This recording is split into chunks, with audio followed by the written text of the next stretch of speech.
Hello, this video gives an overview of the integrated value model.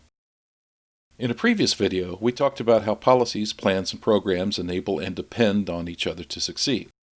If you haven't watched that video yet, please check out the description box below. In this video, I will show how to define enabling components in the integrated value model using a typical spreadsheet application. I'm using the spreadsheet template available in the description box below. You can download it and follow along. First, let's define enabling source. Enabling sources have components that provide value to a component of another source defined in the columns to the right. The source on the left has a component that enables the component on the right to succeed.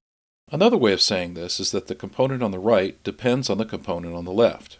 We'll discuss dependent sources in the next video linked in the description below. Let's look at an enabling source document. Column C is the title of the source document. We'll enter its components into the spreadsheet. Column D is an individual component of that source. More details from its description are in column E, so we'll be focusing on columns C through E in this video. Let's use a strategic plan as our source document. We'll use this title in column C, our enabling source. Here's our table of contents. Each of these major sections in the table of contents will likely be an enabling component. Let's look at one in detail and break it down.